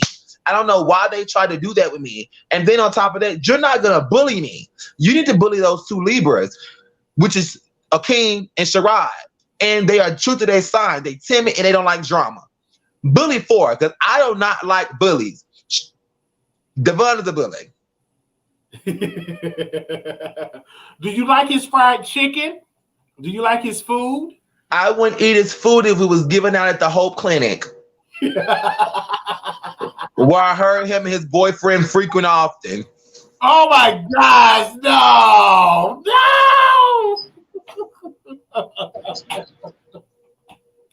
Oh my gosh. Oh, wow. Okay. All right. So, wow. With your YouTube channel, man, how often you going to go live? What you going to be doing with your YouTube channel?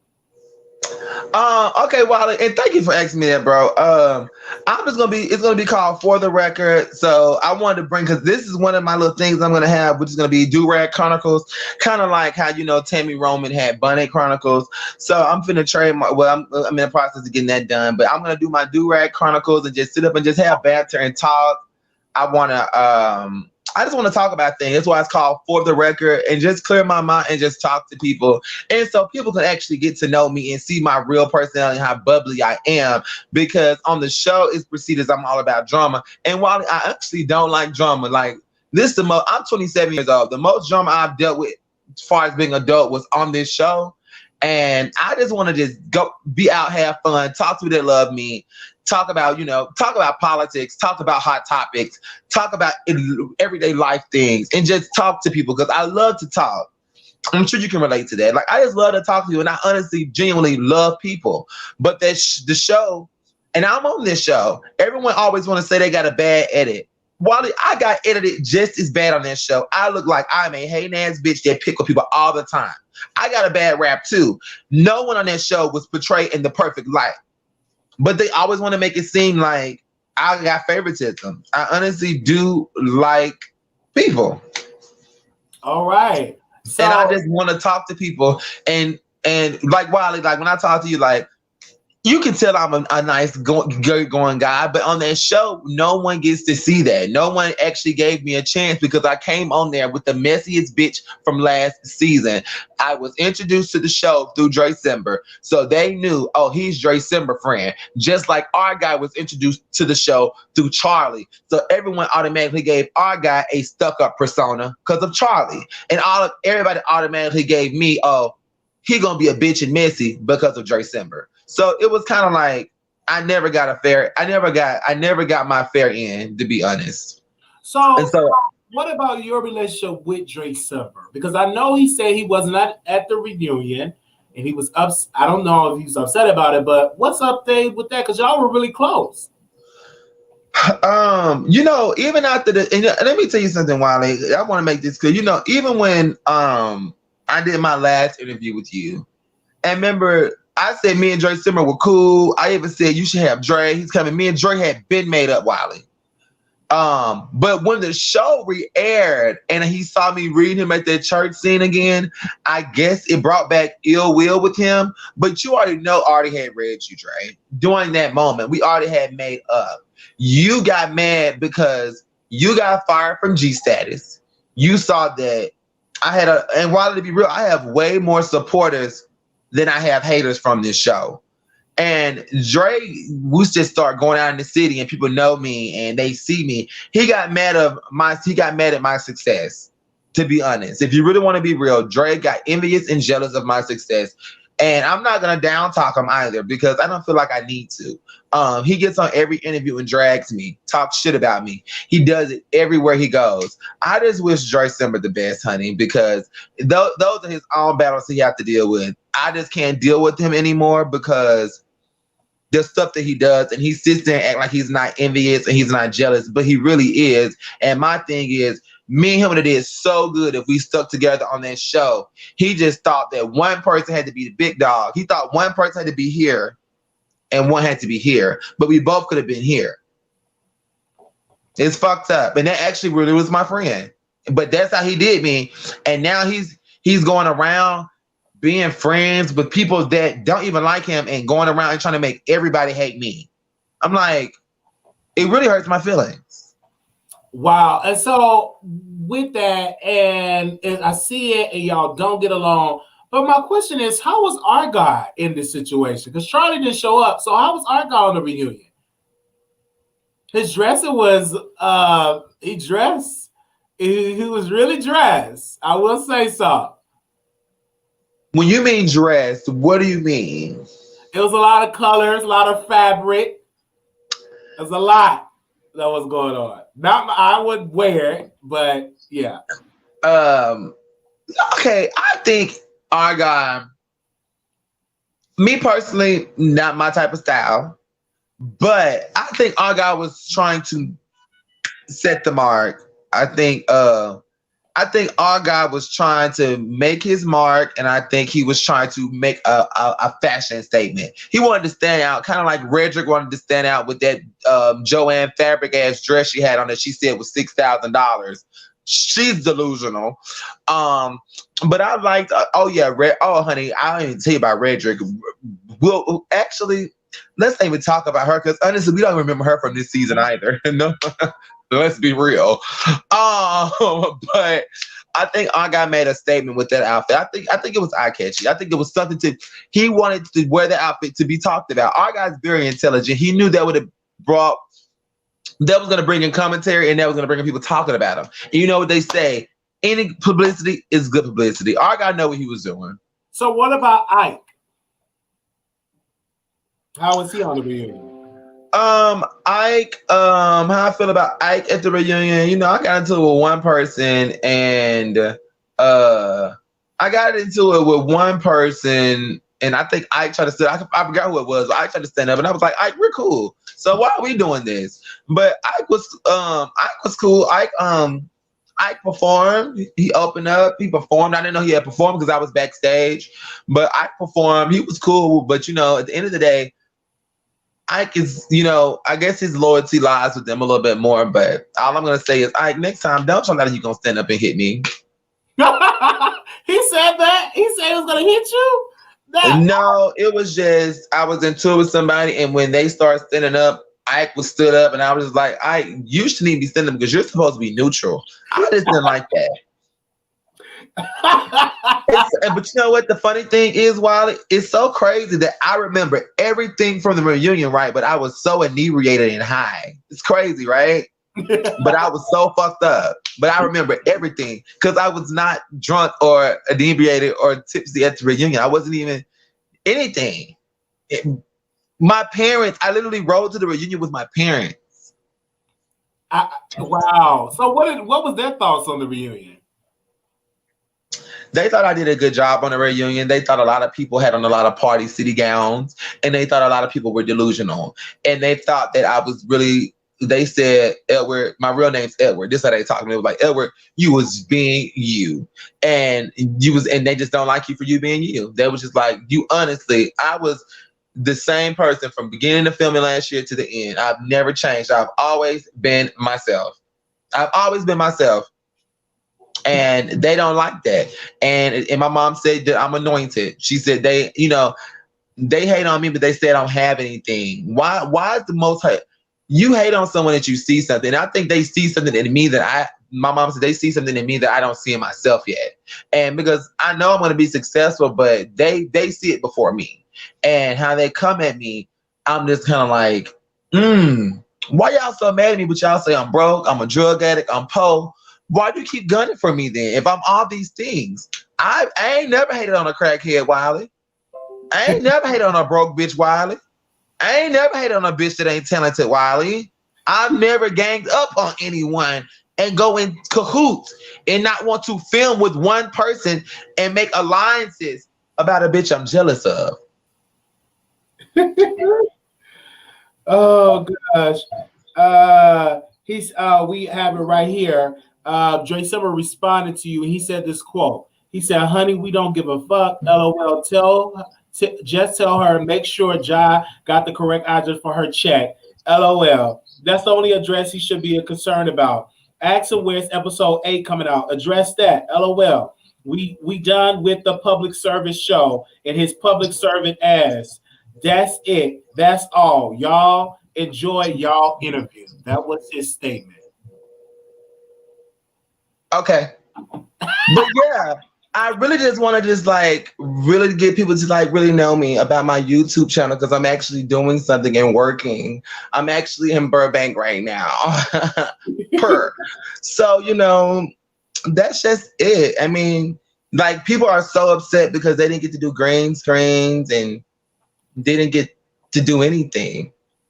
They're not working. They're not working.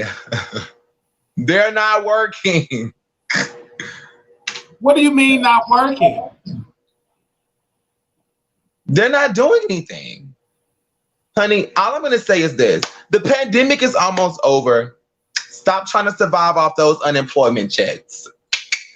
Honey, the pandemic hit, bitch, and everybody wanted to say they rich.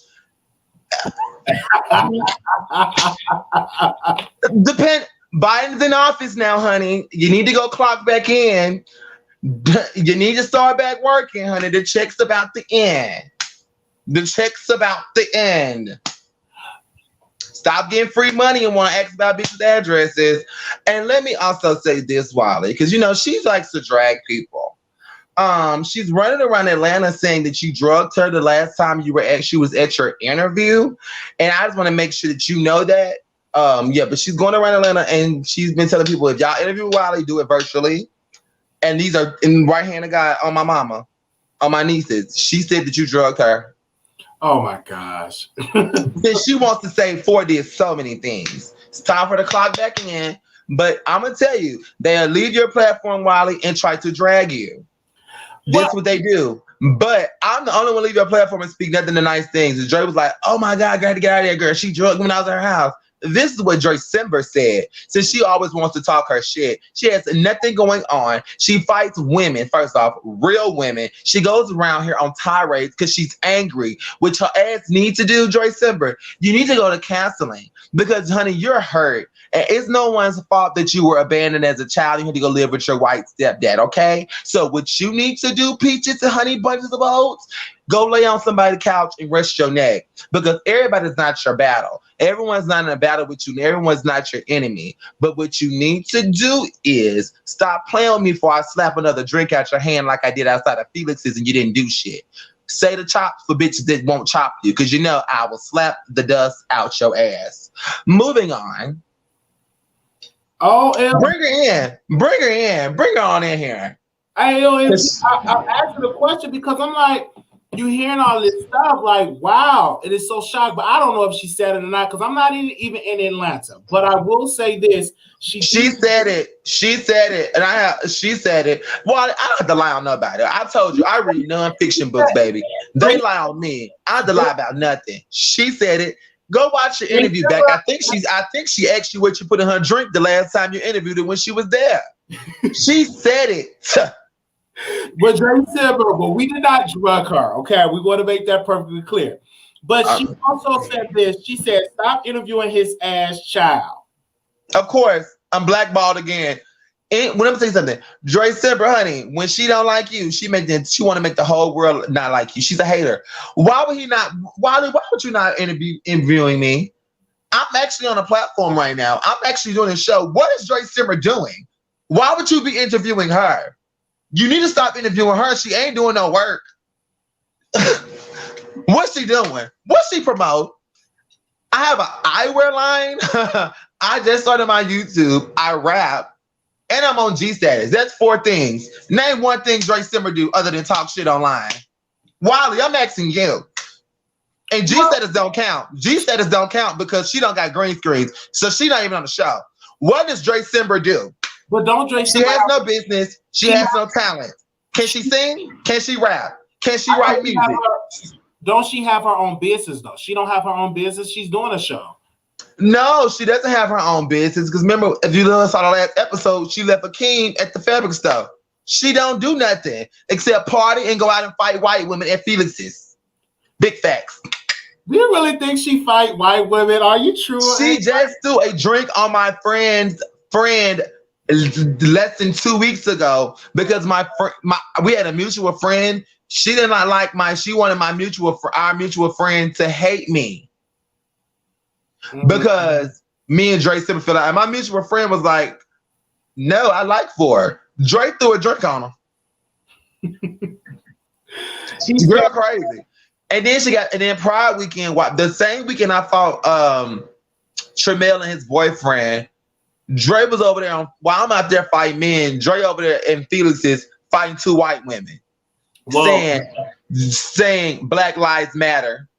This is what Dre Simber's doing while she's drunk. When Dre Simber said this, he said he twisting some shit because that involves some shit. A blogger told me. I'll talk to you about that in confidence. But do ask him this. Ask him why he lied about Devon doing coke with him and Devon the car. When he tell the truth about that, you can believe whatever he say. Ask that. If he tells, I never said I did coke, and I never. First off, let's make this clear. I never said I did coke with Devon in his vehicle. Okay, he said, ask him, did Devon do coke with him in the car outside of a hibachi grill? No, Devon has never done drugs with me. I've never done drugs with Devon. I don't do drugs, and honestly, as far as I know, Devon doesn't do drugs. And me and Devon ain't even on good terms. Dre Simber is a liar. I never said Devon did drugs. And if I wanted to be messy and petty, I would have said he did it because me and Devon just got into a heated argument. That man has never done drugs with me. Devon has never done drugs with me, and I ain't never done drugs with Devon. I ain't never took a shot with Devon because me and Devon has never kicked it. Now, we was outside of hibachi. Devon was smoking a black, and I smoked a cigarette, and then we went in, we chopped it up, but nobody did drugs in Devon's car. So Dre Simber needs to stop lying. And like I just told you, Wiley, that's the type of girl. And me and Devon, and I'm a realist. I'm not gonna sit there and drag Devon about something he didn't do. That man ain't did drugs with me, and that's real shit. He hasn't.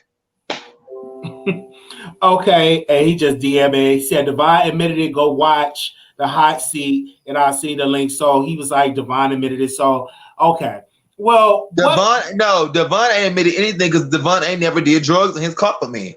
I've never done drugs with Devon, and Devon ain't done. I've never seen Devon do drugs. I'm not defending this man if he did. I'm telling you, he is not. That's a lie.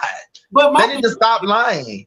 These people, they lie with the drug culture, the drugs, this, drugs that. But why is it such a big stigma if somebody wants to do it? What they need to be doing is trying. If these people are really on drugs, they need to be trying to go help them, not making fun of that. That's a real issue. You think so? This no shave November, honey, killing me. I'm sorry. It's like, because I hear that a lot with the drugs, even in this season. He said they would have. Well, Dre Simber's doing it as well because he keeps saying that you drugged him. So it's a lot of lies going on. Why he messaging you, sending you happy birthday shout outs, but he fake. Wiley, he left your platform and said he came right back to Atlanta and said, bitch, Wiley drugged me in his house. Verbatim. Out of my mouth. And Wiley, I don't have to lie. That's what he said. So if you want to deal with him, deal with him. Well, And if you can see how, and I was his real friend. You can see how he did me, child. But my thing is this, and it's very unfortunate if he did do that because I don't know. You know, I don't know what people say once they leave because I know it was a great interview. We did an awesome interview, and he left, and he had an enjoyable time. So I don't know if he said that or not. I can't confirm or deny that because I don't know. I have to have a conversation with him regarding that. But he was making allegations that you were on drugs. Guess what? That ain't saying Bill Cosby tease. I can just see the headlines and Wiley drugs people. Like, come on now. Well, Wiley, that's what he had said. That's what he said. Child, we just got to do everything virtual because they already started with the rumors, child. But no, Wiley, that's literally what he said. He had said, Dre was even like, girl, he told everybody in Atlanta, y'all do an interview with Wiley, girl, do it virtually because he drugs me. And that's honestly cold-hearted truth. That's on my mom and that's on my nieces and that's on everything I love. And I'm not going to sit here and say this on your platform to be funny. That is what that man said. Dre Simber is a fake. Anybody that he does not like or feel some way, he would try to drag them down, talk about them. And then when he's ostracized, you see how me and him, since me and him not friends anymore, now he want to try to leash on to Devon and everybody else on the show. Now he's friends with Tremel. She's that type of girl. A bitch that sit there and y'all are no longer friends and go try to link up with your enemies is always been an enemy. When me and Dre Simmer fell out, I didn't go become friends with Sky. I didn't go become friends with all his enemies because I was his friend, honey. I don't do spiteful stuff like that. Oh, but when me and him fell out, honey, he friends with everybody that never liked me or that I was enemy with. And to be honest, I was their enemy because of Dre Simber.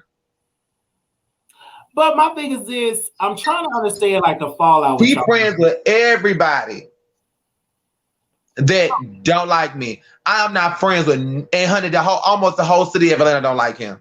I never try to drag him and make people not like him and become friends with his enemies just because now we not friends. I'm gonna link up with your enemies. Bitch, you always been an enemy. You always been a hater. You friends with everybody. Now you friends with Tremel and his boyfriend who was dragging me and who I got to fight for a crowd who you was ready to get to fight with. But when we found out you friends with them, girl, real niggas don't move like that. You fake. How you friends with Tremel and his boyfriend and they threatening to beat you up? How you defending Devon and then gotta say I need to apologize to Devon, but I'm throwing plates and hibachi for you for Devon? Real niggas don't move like that. Bitch, you been fake. Big facts. So how do you have a conversation with Dre Simber? When the last time you talked with him to see if y'all can resolve y'all issues? I don't want to resolve nothing with Dre Simber. I would never be his friend again. We were friends. We had the same. If Dre didn't fuck with nobody, I didn't fuck with them. When I came on this show, if you see, those enemies was Dre's enemies. Dre even friends with Sherrod now. These people don't even like me now because of Dre Simber. Now when me and you fall out, you go on an apology tour. Like me. Don't like Phor. Girl, who sit there and go do that to their friend who you've been knowing for 6 years? I didn't go beat Dre. Got so many enemies, and on my mama, I'm not friends with one of them. Just because we not friends no more, I'm gonna go team up with your enemies. My heart don't beat like that, baby. And I be trying to tell people on this show, I'm the most authentic person.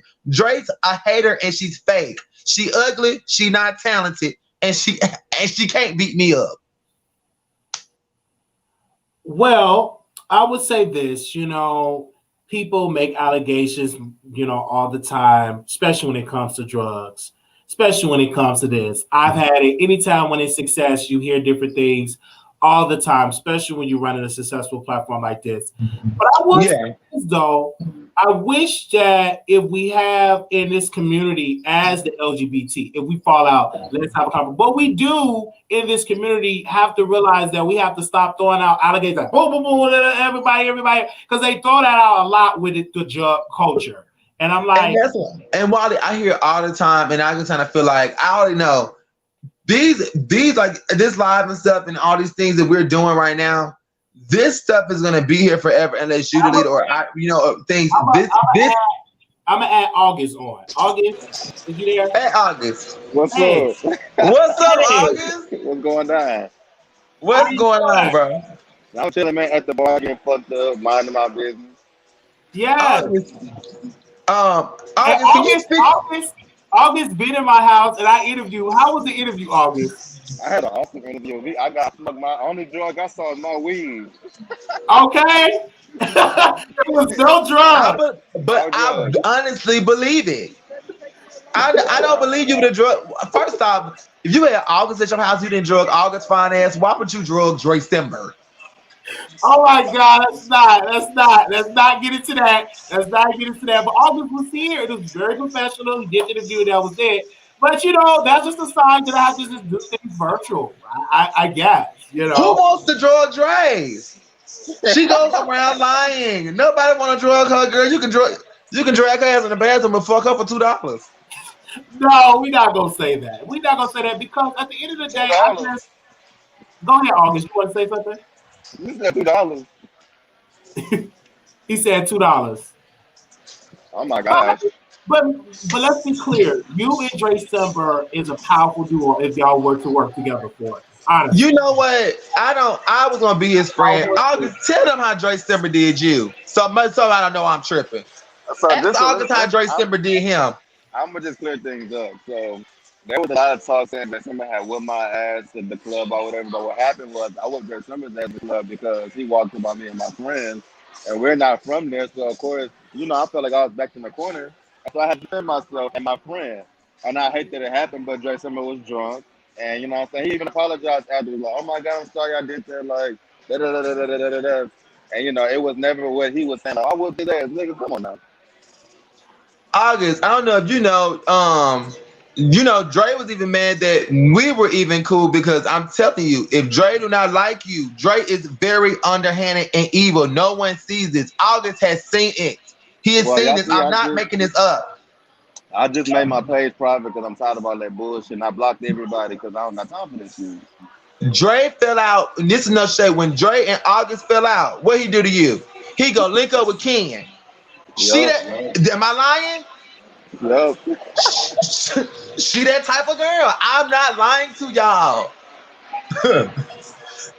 He fall out with you. He want to make everybody hate you and run around and drag your name and then link up with people that you consider an enemy. Well, that's how she rock. I just had to come on here on Wiley Show and let these motherfuckers know that he ain't drugging people at the house. Right. Okay. Because let me call in. Let me call in real quick. Hold on. That would be the headlines, but it is a sign that I just have to do it virtual because people say different things. You can't control what people say. Wiley, I promise you, Wiley. If I was in Dallas, I would have came there personally. I don't think you'd have drugged me. I'm just telling you what the skinny stick bitch stayed with the 2 pair of pants and 2 shirts. Okay. Right. OMG. We should call in Dre Simber. I can just imagine the headlines that they're going to have in the morning. But I will say this. I don't drug people. This is a great show. We interview people in the LGBT community. But I would love to see more unity in this community, though, because y'all are superstars, because y'all on a national platform. August, you on a platform that's up and coming. Phor, you on a platform. So we are, y'all are people that are public figures. And August, Real Hot Boys in Houston, you're bringing it. Okay. But apparently, I'm fucking production because I get so much camera time. So hello, what? Why we gotta fuck production because we stars? I don't get it. The camera just like who they like. Hello, I guess Cardi B was fucking Mona Scott. I guess Nene Leakes was fucking Andy Cohen. They are so mad. And I hate it. It's been so much talk. That's why I had to take a little break from some social media because I was like, they got me fucked up. I heard somebody in real life. Like, I fucked the cameras. You know what I'm saying? So I had to take a little break and make my page private and just calm the fuck down and chill out. And I don't know if you can agree, August, but we strong people, but when people just start hating you and you are a genuinely nice person and they don't actually get to know you, it sound like, damn. Yeah, that shit fuck with you. Like, will you be like, what the fuck? Like, bitch, I'm a cool ass nigga. Y'all keep painting me out to be this bad person. When I met you down there, when we met in Atlanta, me and you, Ken, you was like so cool. You had a good time. You wasn't like you was fun. Yeah, Right. all is very. He's very. He's not that what people say what he is. He's really cool. Very very Wiley cool. felt my vibe, nigga. The vibe don't lie. Laid laid back vibe. And so I would say this though. Being on the show, do y'all like this attention that y'all getting? Do you like it? I Because mean, I Of know. course. I love Okay. the attention. I love the I attention. love attention.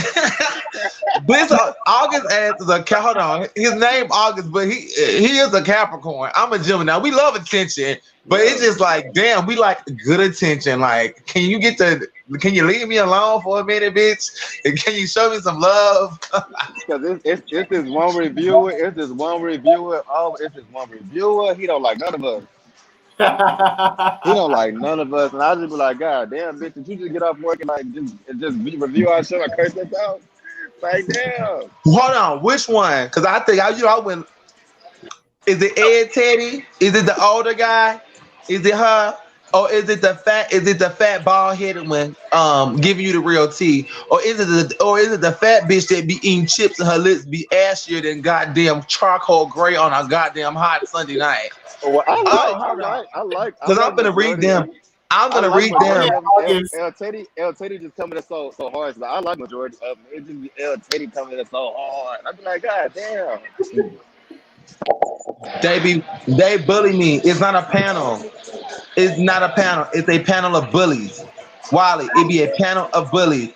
They're called the Justice League. They review shows, Wiley. Like you review shows and you're not biased. They review shows and they just become bullies. Those are bullies. And it'd be so crazy, but I mean, it'd be funny to me at the same time. It's funny as fuck. Cause I'd be like, bitch, y'all really don't know me, like in real life. So I don't Thank really give a you. fuck. And then one minute they'll read you, the next minute they say they want to fuck you. I'd be kind of like, what is going on? Do you not like me? Or you want a piece?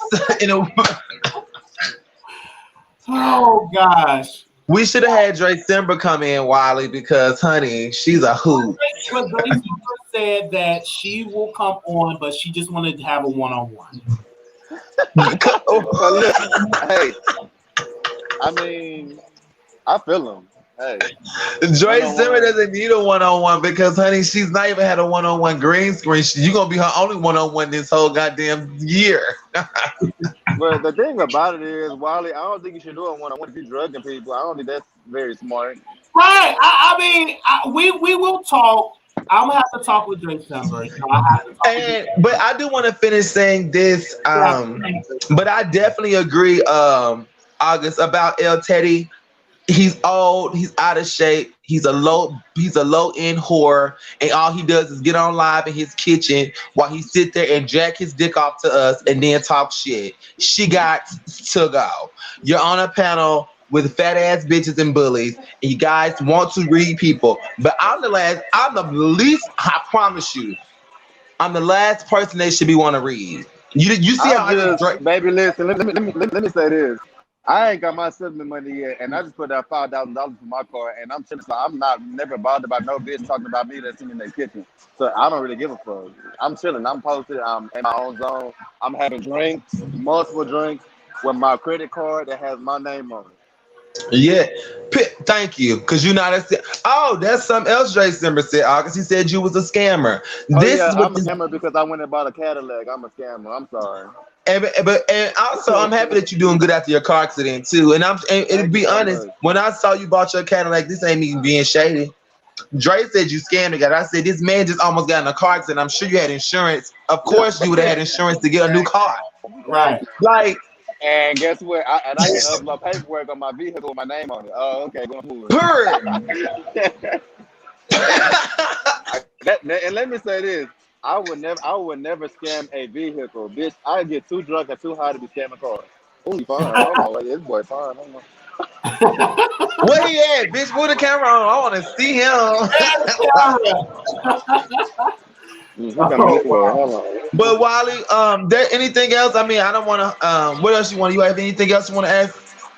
Listen. I am excited for the reunion. I'm looking forward to that. I'm looking forward to the Real Hot Boys in Houston to see if this really gets better. You This know, next episode, don't judge me, y'all. I'm sorry.